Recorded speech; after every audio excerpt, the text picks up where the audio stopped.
Bismillahirrahmanirrahim.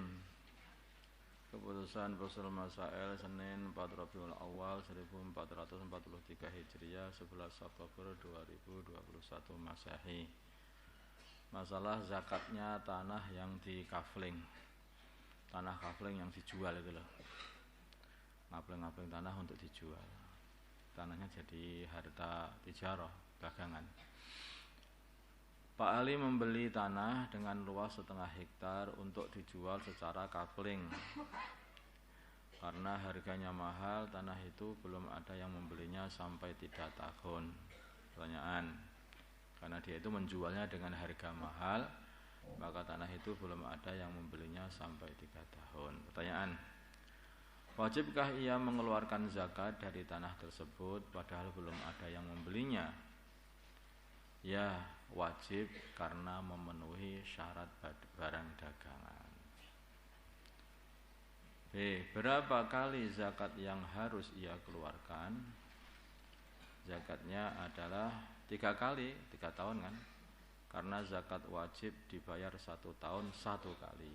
Karena zakat wajib dibayar 1 tahun 1 kali dengan hitungan tahun hijriyah, bukan syamsiah, hijriyah. Adapun penghitungan nanti tahun komariah, adapun penghitungan barang dagangan, apakah sudah sampai nisab atau belum, yang dianggap adalah perhitungan barang di akhir tahun atau akhir haul. Jadi itu kalau sudah barang itu dijadikan barang dagangan itu dihitung, itu pokoknya ya nanti ketika sudah 1 tahun atau satu haul, maka terakhir dikalkulasi. Kalau ternyata itu sudah mencapai nisab, maka sudah wajib zakat. Tidak harus seperti uang.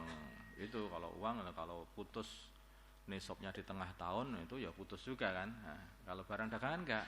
Barang dagangan itu enggak. Yang penting akhir tahun ada sama nisab, ya udah itu ya, mesti zakati.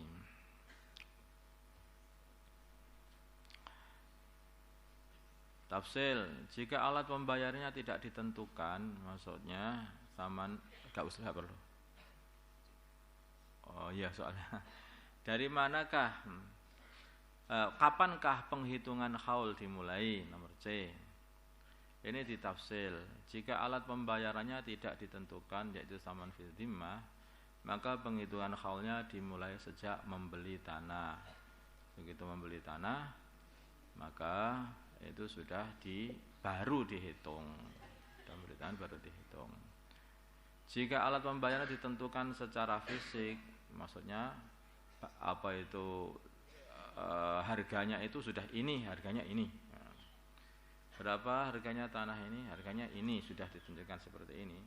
Maka penghitung haulnya dimulai dari ia memiliki alat pembayaran tersebut, barang yang dibayarkan, duit yang dibayarkan untuk tanah itu. Begitu dia memiliki duit itu, duit itu sudah diniatkan untuk tijarah masalahnya. Makanya itu dihitung, begitu mempunyai duit untuk beli tanah itu, maka sudah mulai dihitung awal tahunnya. Paham ya? Nah, di awal tahunnya kalau itu fil dhimmah, maksudnya ya sudah tak beli, sudah selesai. Jadi walaupun belum dibayarkan, itu mulainya jual beli itu karena itu fil dhimmah. Tapi kalau dia ini sudah mau membayar, sudah ada duitnya, ini sudah diniati duit itu untuk apa itu bayar tanah itu, padahal tanah itu untuk jual beli, untuk harta dagangan, maka baru kalau sudah dapat duitnya, sudah ada duitnya, sudah itu mulai dihitung haulnya. Kemudian dari manakah ukuran zakatnya? 2,5% diambil. Apakah diambil dari harga saat dia membeli? Apakah diambil dari harga saat dia membeli tanah? Atau harga umumnya tanah tersebut? Atau harga jual yang ia tawarkan? Diambil dari harga umum tanah. Jawabannya diambil dari harga umum tanah di setiap akhir tahun. Karena zakatnya setiap akhir tahun. Itu ngambilnya dari harga umumnya tanah. Sekarang masalah memajang patung di toko. Ini banyak toko-toko yang majang patung. Bagaimana patung manusia? Mungkin dikasih kerudung atau dikasih kopiah. Bagaimana hukum memajang patung di toko untuk memajang baju atau kerudung yang akan dijual? Jawabnya diperinci, apabila dengan bentuk yang jika di alam nyata, dalam kenyataan bisa hidup maka haram. Kalau mungkin itu bentuknya itu ya hanya kayu begitu saja, yang dipalang-palang begitu saja terus dikelambeni gitu aja, itu aja yang itu bukan jelas, itu bukan patung. Tapi kalau digambar betul-betul patung yang nyata begitu kayak orang hidup itu, ya ini yang haram. Jadi seumpama itu tinggal niup nyawa saja itu sudah langsung hidup lah. Jika setengah badan dan masih ada kepalanya, maka khilaf para ulama, ada khilaf. Ada yang mengatakan itu sudah masih haram, ada yang mengatakan itu sudah tidak haram. Setengah badan. Jika tanpa kepala, atau ada kepala tapi tanpa wajah, maka itu boleh. Karena kalau bukan kepala, itu pentolan begitu saja kiranya namanya itu. Karena di situ nggak ada wajahnya, nggak ada matanya, nggak ada hidungnya, nggak ada mulutnya, nggak ada kupingnya, buletan begitu saja. Itu kan bukan, dalam kenyataan tidak ada makhluk yang tanpa kepala, tanpa mulut, tanpa telinga, tanpa itu kan berarti nggak ada nafas, nggak ada makan, nggak ada dengar, nggak ada ngelihat. Itu kan makhluk mati seperti itu. Kalau seperti itu sudah boleh, nggak masalah. Tanpa kepala atau ada kepala tapi tidak ada wajahnya, itu juga masih boleh. Sekarang hukum tato, karena sekarang itu anak-anak muda ini banyak sekarang membuat tato. Yang tato sekarang ini dikatakan sebagai apa? Biar bahasanya itu biar tidak terlalu. Dulu tuh kalau tato itu kayaknya kayak preman atau bekas keluar dari penjara. Nah, tapi sekarang ngomongnya nggak tato, ya apa? Body painting ya. Biar kayaknya halal, jadi halal. Ya biasa tuh. Zaman ini wong tanah dunia ini juga ada yang dakwahi.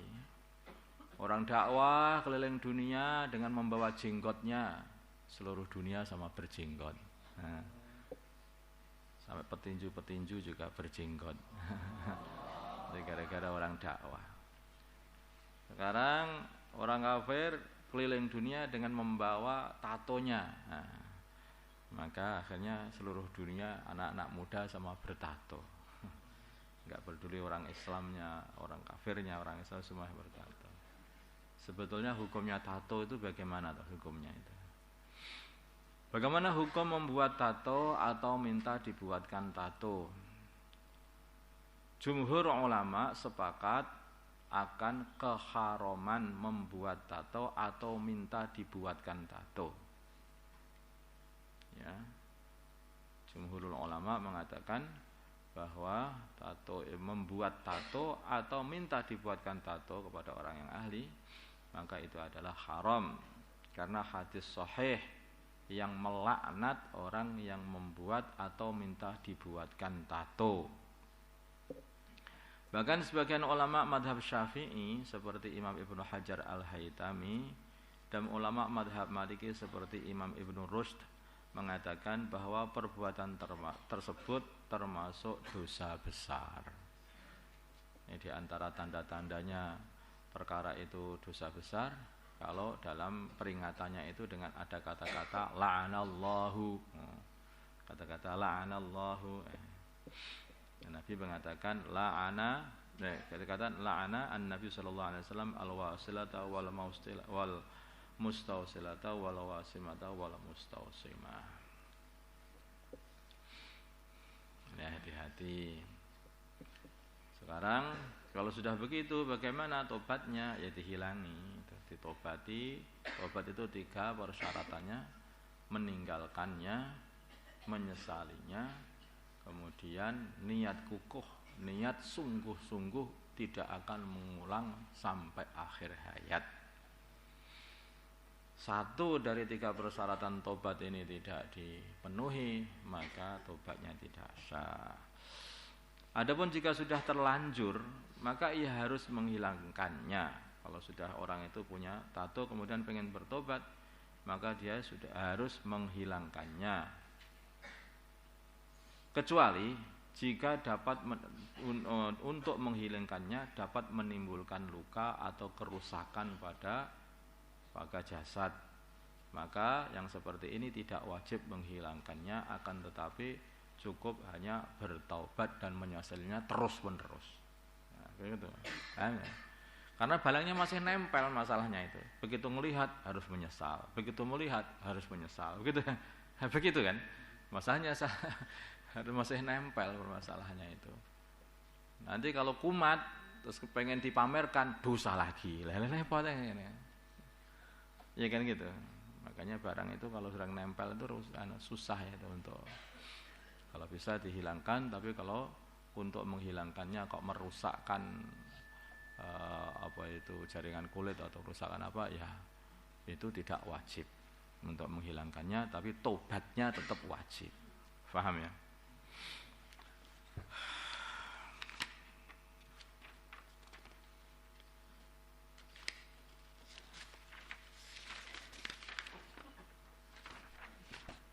اللهم صل على سيدنا محمد وعلى آل سيدنا محمد وما صليت على سيدنا إبراهيم وعلى آل سيدنا إبراهيم وبارك على سيدنا محمد وعلى آل سيدنا محمد وبارك على سيدنا إبراهيم. اللهم ارحم أمة سيدنا محمد، اللهم اغفر لأمة سيدنا محمد، اللهم أصلح أمة سيدنا محمد، ألف بين قلوبهم من سيدنا محمد، اللهم انصر أمة سيدنا محمد، اللهم اعز فيهم سلطانا نصيرا، صلى الله على سيدنا محمد النبي الأمي وعلى آله وصحبه وسلم. الحمد لله.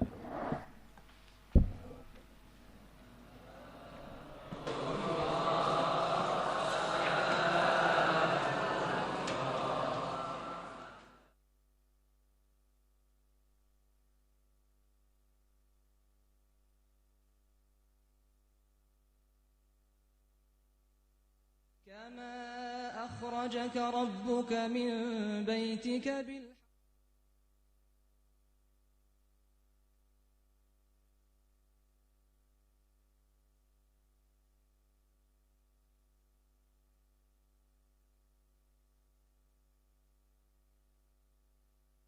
رتبة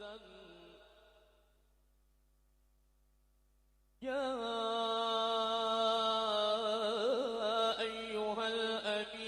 حسبك رتبة